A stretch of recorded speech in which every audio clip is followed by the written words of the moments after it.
Okay, this panel discussion is entitled Perspectives of Non-LWR and Advanced SMR Technology Developers on Commercialization Needs.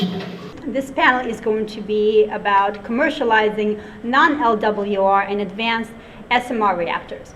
And I am very happy to introduce to you three gentlemen that will be talking about three different types of technology.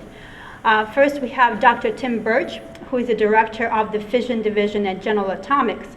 And he's going to be talking about GA's energy multiplier module, which is a waste-to-energy technology. Then we have John Kutsch, who is the executive director of the Thorium Energy Alliance. He's going to be talking about various thorium technologies. And last but not least, Bob Prince, who is the CEO of Gen 4 Technology, who is going to be talking about the Gen 4 module, which is a lead bismuth technology.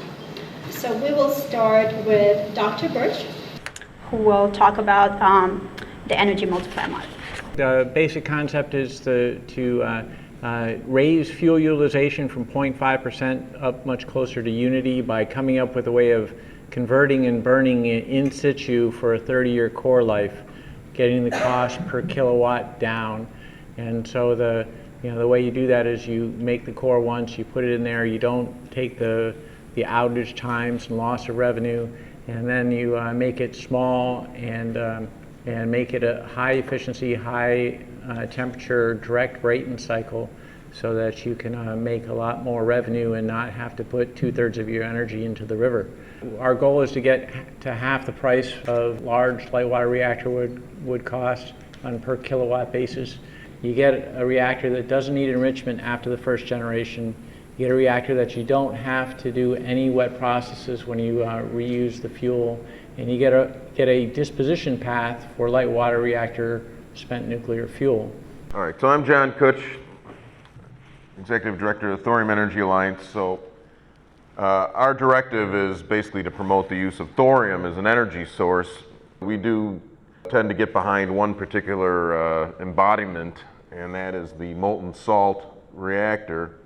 Molten salt reactors, they sort of get conflated with thorium. You don't have to use thorium. You could use uranium in it, and there's a couple guys that would argue that uranium would work even yet better in a molten salt reactor, but thorium has a lot of advantages as a fuel. Thorium's 3 to 4 times more abundant than uranium. You get thorium for free when you're processing rare earths. And as I'm sure technical folk like you know, we can't live a modern lifestyle without rare earths. But as you also probably know, 99% of our commercial rare earths come from China. So we are at the hands of a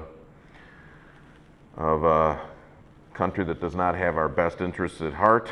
And so the Thorium Energy Alliance works very hard to also get new rare earth production going in the United States in particular, or at least somewhere in the West.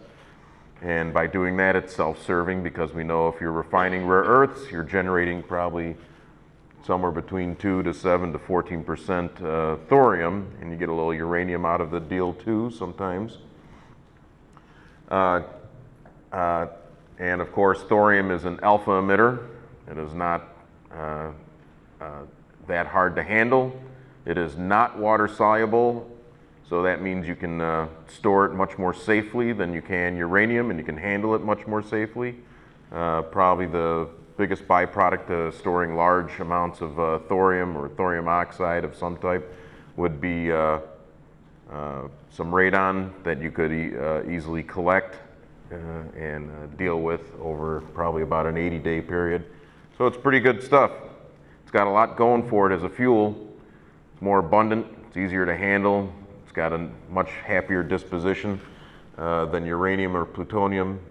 The trouble is, and you may be wondering by the end of this, gee John, that's pretty good stuff. Why aren't we using more of it?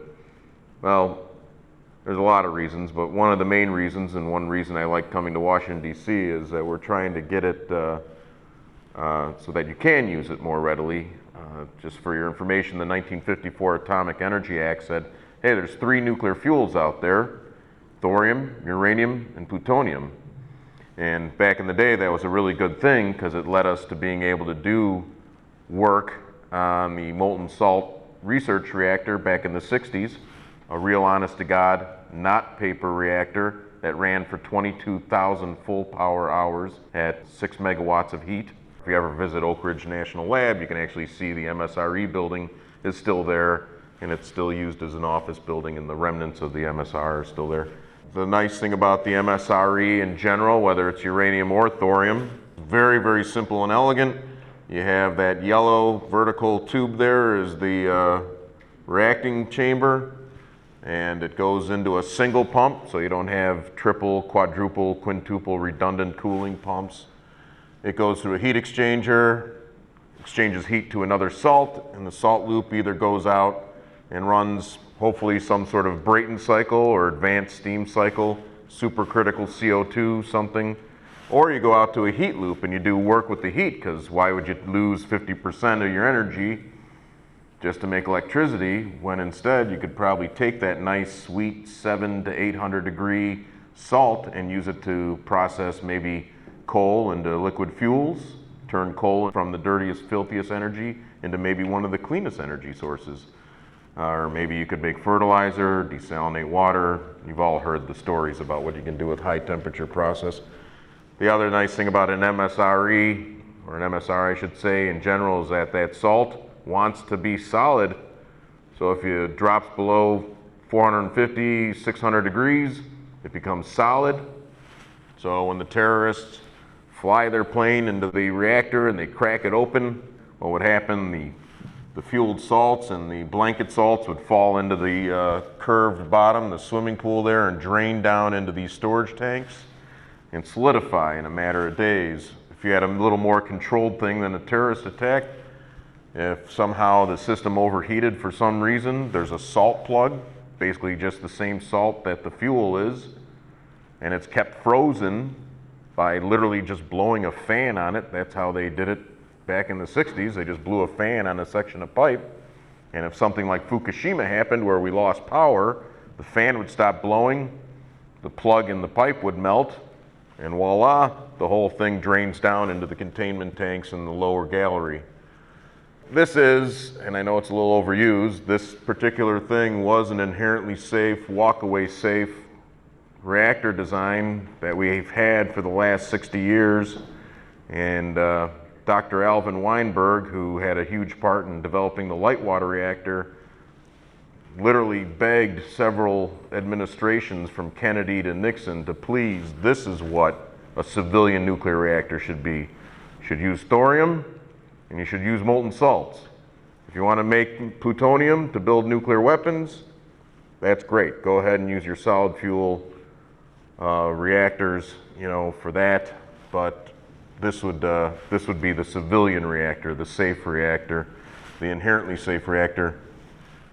And just to end it, that, like I said, we're a bit agnostic though. There is great work that can be done in solid fuel using thorium. There's companies such as Thorium 1 in Canada.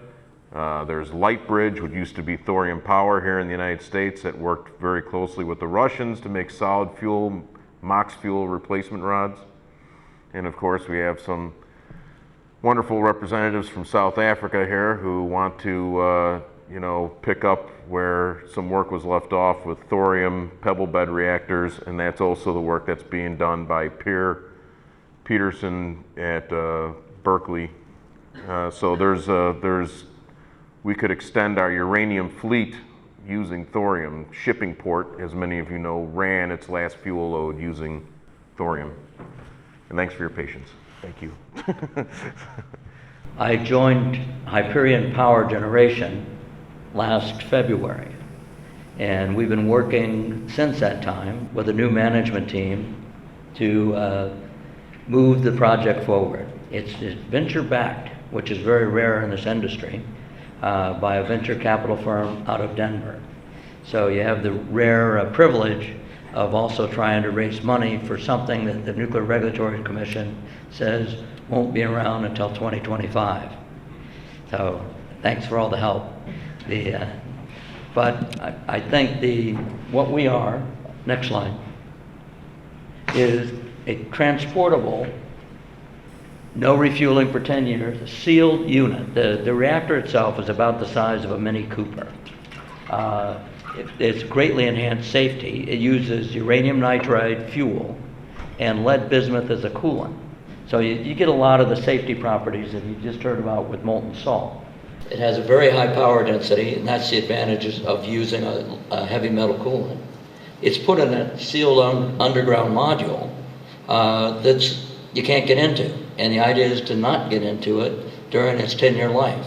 And when it's done, you cool it, and if the laws of the world allow at that time, you return it to the country that sent it. Or if not, it's stored right there on site in spent fuel storage. This must be new technology, right? Well, actually it's not. The Russians used lead bismuth for their submarines, the Alpha class submarine, in the 1970s. It was very, very fast. Luckily for us, it was also very noisy. And the other thing this gets out of post-Fukushima, and I always have to bring this up these days, is no fuel pool. Even though the fuel pool didn't contribute to the accident, ask 10 people and nine will say it did. So that's a artist's conception of the technology. Where are we today? When we took over and brought in a new management team starting last February, we really focused on completing and documenting the conceptual design so that we could move out of Los Alamos National Laboratory and start spending the $30 to $50 million a year it would take to license this reactor. Well, we're there. We had a great year last year, we moved it along, and what we're working on now is raising that next increment of money to move it into the real world and get it from being a paper reactor to a real reactor.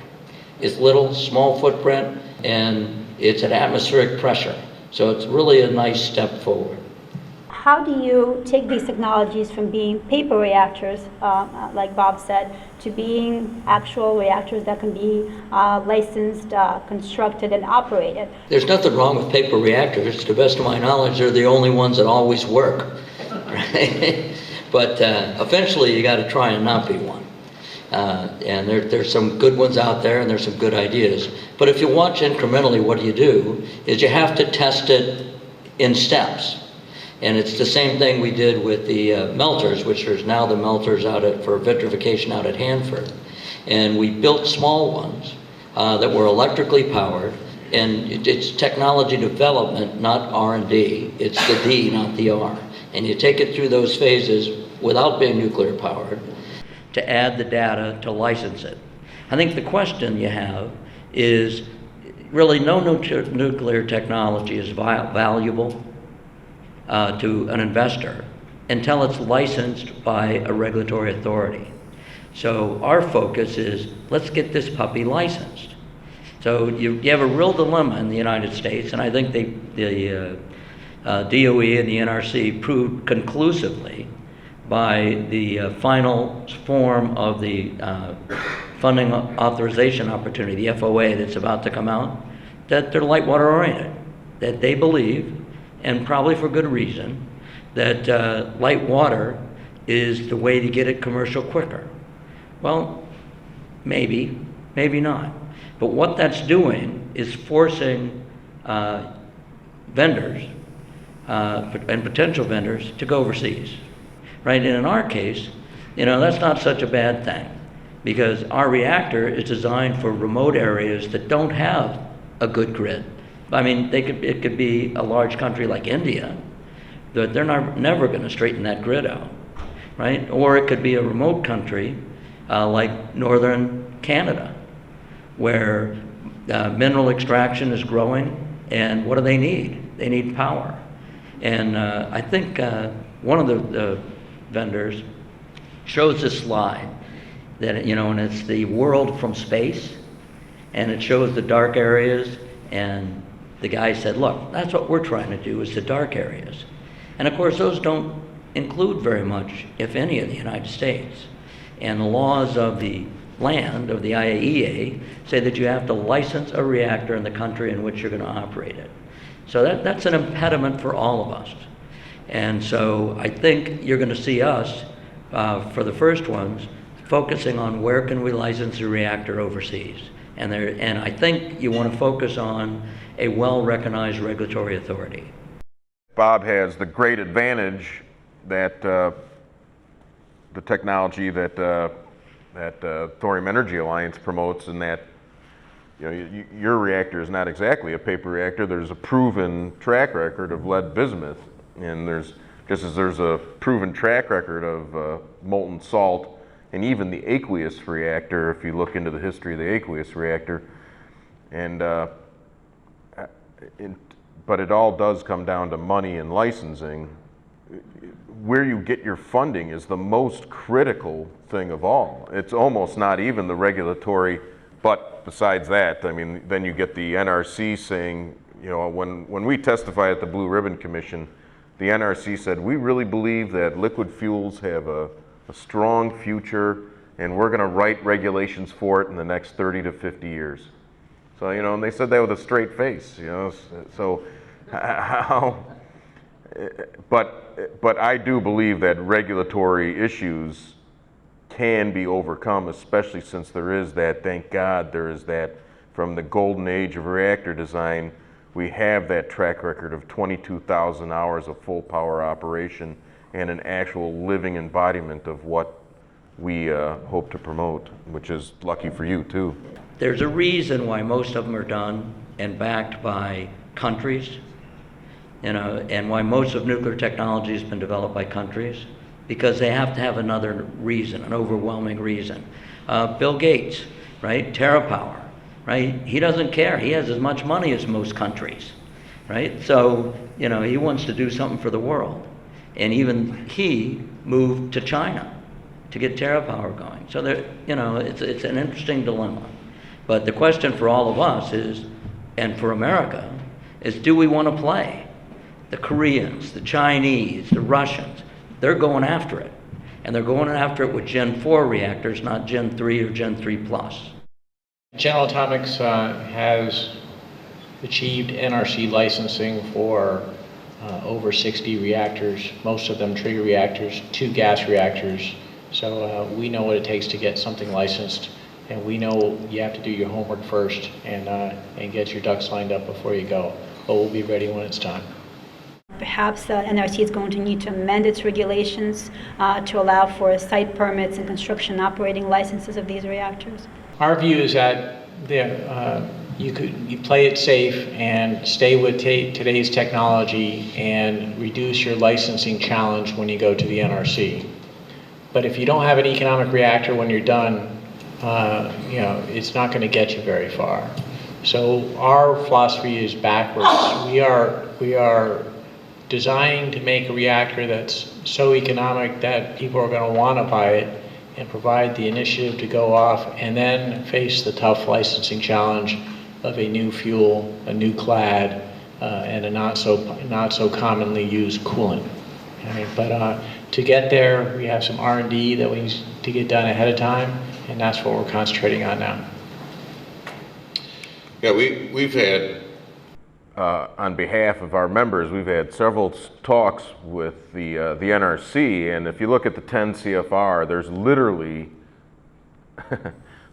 I wish I could name the page number, I should commit it to memory, but there's literally a page in the 10 CFR that says something to the effect of liquid fuels regulations go here, and that's it.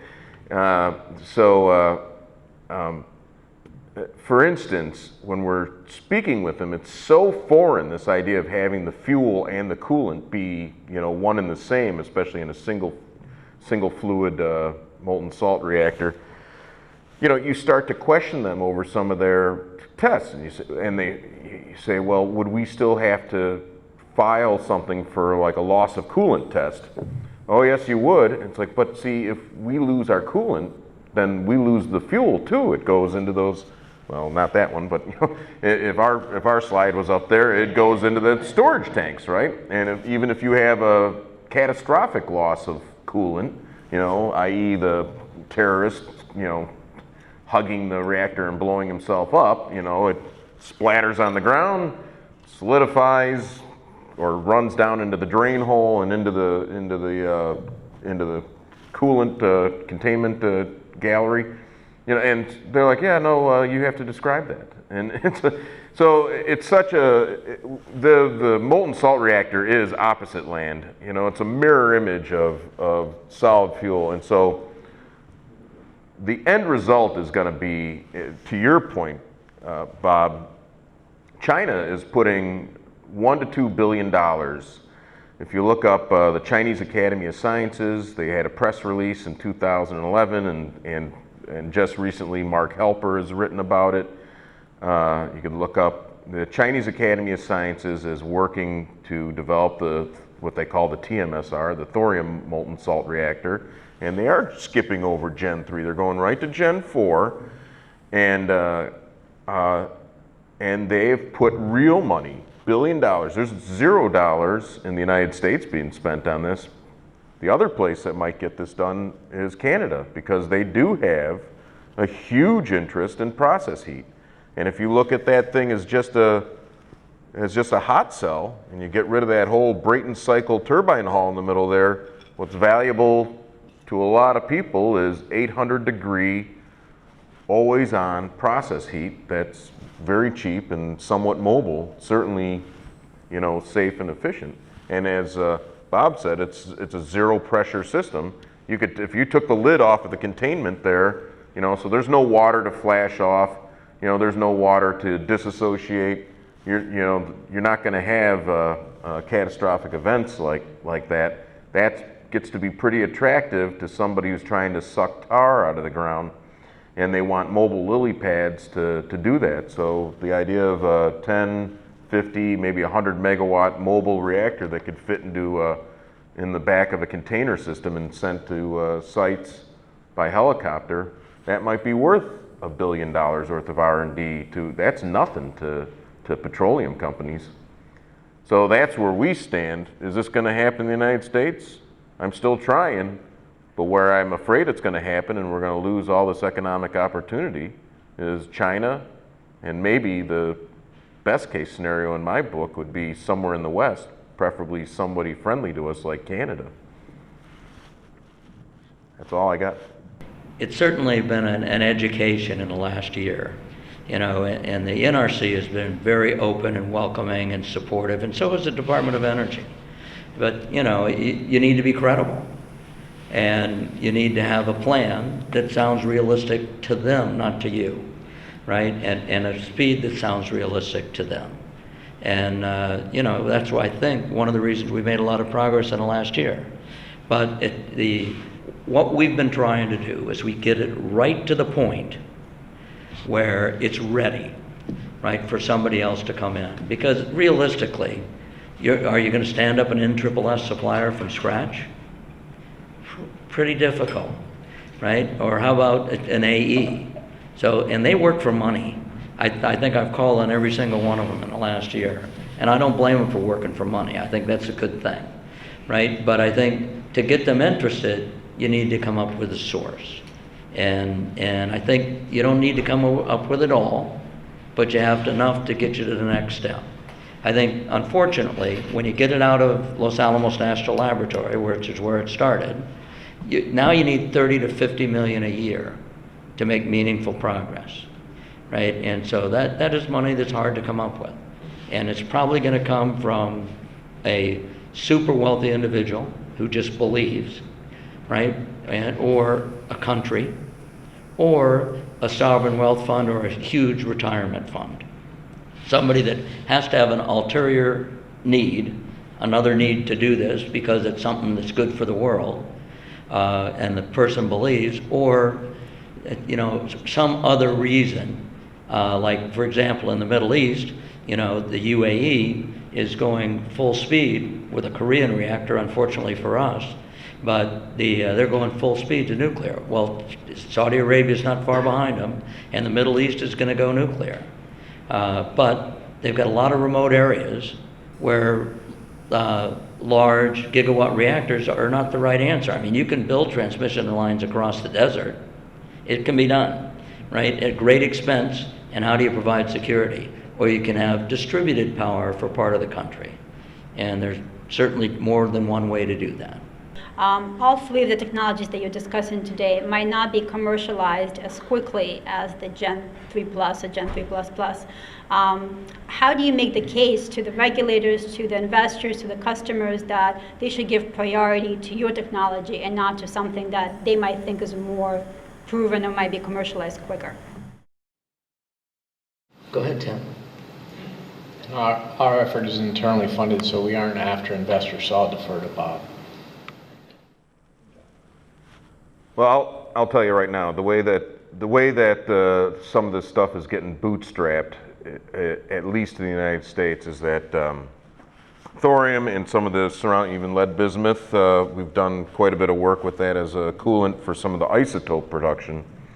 Some of you folks might understand that there's we're running out of a lot of stuff in this world. And one of the things we're in really critical need for are medical isotopes. And so, because some of the technology is transferable, some of the materials, we could, have some learning from that. In the United States, it's a lot more acceptable to, hit these targets with a spallation neutron source or other heavy electron proton sources. So that's been our little baby bridge that investors can get behind because they see a payday coming down the road for our members when it comes to isotope production.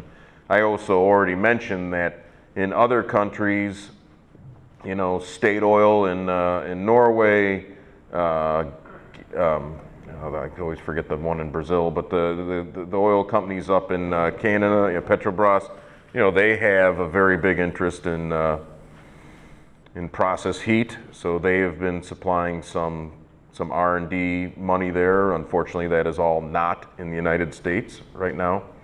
That's the simplest thing I can say is that what we have are United States researchers scrambling to do the next closest thing with this technology in order to try and commercialize it. I'd say left foot, right foot. Keep making progress towards your destination, right? And the early going with funding is gonna be hard, and it is. But you don't need a lot, and you don't need it all at the beginning. You're lucky if you get it. I mean, Paul Allen is very supportive of fusion. Bill Gates, we all know about, and TerraPower, it's a great idea. But you just keep going. And what we have to do next is bring on an investor who will take us the next little way. Doesn't have to be all the way to license, it just has to be a little way to get somebody else involved.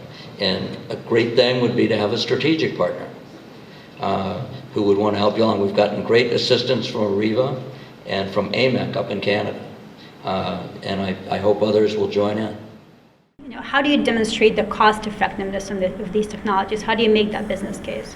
It's like any project that the DOE or anybody else starts on. At first, how good is your cost model? Not very good, right? So, because there's a lot of uncertainty. I think in our case, 40% of the cost is to the fuel, right? Because it uses 19.75% enriched uranium. And we chose to use uranium nitride for some longer lived capacity and some good reasons, I think. But the SWU is SWU.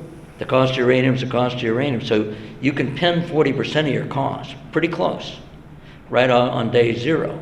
And then the rest, you certainly got good data available for Siemens secondaries and stuff like that. I think the hard part to pin down is what's licensing going to cost? And how long is it going to take? Yeah. Did you just imply that DOE chooses its R&D projects based on a cost model? Pardon? Did you just say that DOE chooses which R&D projects it selects based on the cost model? If I did, I misspoke. I'm not going there. Can you restate the question one more time? Just how do you demonstrate the business case? How do you demonstrate cost? That's what I thought. So the Thorium Energy Alliance is a non-for-profit group, so we don't have like investors, but we did have we had a couple guys from Google and Facebook that are very interested. They use a lot of electricity. Every time you watch a YouTube video, that's the equivalent of driving a car 100 feet down the road. So, that's a lot to pay to watch a cat play with a ball string. So they use vast amounts of energy, right? and more than you can imagine. That's why they co-locate to like hydroelectric dams and all this stuff. So they paid for an engineering estimate. Oak Ridge National Lab completed a huge engineering estimate back in 1973, and you can actually find that online. And you could do a back of envelope, just raise the dollars up, to today's dollars. So it's actually a fairly straightforward proposition to demonstrate. We know what the current price for Hastelloy is. We know what a lot of this. We can argue that there's no real containment building the way a pressurized water reactor would have, and it's also surprisingly the company came back doing new predictions and new estimates on EPC, and it's a very linear for the molten salt reactor. It seems to be kind of linear. You max out at about 200 megawatts in terms of efficiency, so you'd have to have like a 6-pack or whatever the term would be that you care to use if you want to get up into the megawatt range. But from about 10 to 70 to 100 to 200, you're pretty consistently in the neighborhood of about $2 million a megawatt. And and we're able to pretty convincingly demonstrate that based on the revised and new engineering estimate that we have, and from the very great work done at Oak Ridge National Lab, and the fact that it's based on a thing that actually ran for had a history of running. This technology that GA is going to bring opens the door to an energy reserve resource that's 12 times all of the fossil fuel reserves in the world combined. Okay, and light water reactors can't do it. That's a fantastic point. I've been on a crusade to get people to stop. As a matter of fact, Marketplace and NPR had this thing, what are we going to do with our nuclear waste? And I sent them this scathing thing saying, it's not waste, it's spent fuel. 95 to 99% of the energy is still in that fuel. And that's, everybody in here who's doing anything to use up those casks of spent fuel is doing great work for his or her country. I've got a question on the international cooperation. So there's still probably some R&D to be done on the projects to move them to commercialization. Do you see any benefits in international cooperation in the field of R&D, like Generation 4 Forum or things like this, and working with those companies in China, in Russia, in Europe? Thank you. Yes. Maybe about that. Yes. I think China is doing exactly what it needs to do for its people and to raise them out of poverty and give them a standard of living that is what they deserve, and their government should be congratulated for that. The flip side of that is, I'm an American, I have to live somewhere in North America, this is my country, and my government is not doing what it needs to do to ensure a future and to ensure a standard of living that we can live with, okay? So you say, well, would it help us to partner with, China? Well, that's exactly, there was, after denial by the DOE and Oak Ridge, there's a memorandum of understanding between the Chinese Academy of Sciences and Berkeley, MIT, Oak Ridge to work together. Well, we are handing over the nuclear patrimony of the United States to China with the explanation that, well, they're the workshop of the world, and they'll, put it to ground and commercialize it, and we'll reap the results. And we're not going to reap the results. We're going to exchange Saudi Arabia for China. They're not going to give us these reactors back. They'll lease them to us, So, and that's their right. They're doing what's right for their country. I'm not against China. I am for trying to develop this in the West so that there is not one more monopoly that we have to deal with. Just like rare earths is a tragedy for the West, the situation we've gotten ourselves into. If we let the premier nuclear technologies get developed by a single nation, then we're going to be in a tough spot, all of us. So there's a pure cycle. If you guys are at all interested in this, there's a very pure cycle called the uranium-233 to thorium cycle. Incredibly pure. You think, you know, your system makes very little waste, right? Well, if you run the pure cycle uranium-233 thorium cycle, you get like 1/100th of the amount of waste that you would get. That's how pure it is. It's called the pure cycle for a reason. But it's based on U-233. Well, all the known U-233 in the universe resides in the United States, right? It's something on par with something about 5 or 6 tons of it at Oak Ridge National Lab. Another 3-4 tons of it is located elsewhere.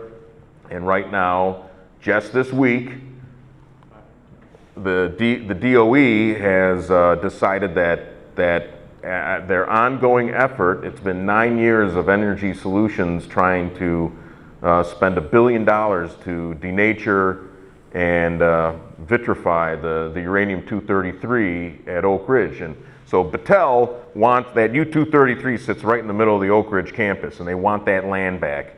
And why they can't just pick it up and move it over to Y12, I'll never know why this is such a arduous thing. Maybe there's all sorts of technical stuff, but not 9 years and $200+ million worth of technical stuff. One way or another, we've got to save the U-233 because that is the patrimony of the United States. To reproduce that stockpile of the U-233 would cost billions of dollars and probably never able to be reproduced. And that is the one advantage we have in the world in terms of who's going to develop the molten salt reactor based on thorium. Well, that is the one keystone element that we have over every country on the face of the planet. Everybody else would have to use U-235 or some sort of electron beam called the accelerator-driven system. I mean, it's, you know, every other way is not as good as using U-233, and we're about to spend $1 billion to destroy it. So if you care, even if you support another technology, maybe you could do me a solid, give me your business card. We could all write senators together and beg and cry on their doorsteps not to waste a couple $100 million of America's money to destroy our future. Just a thought.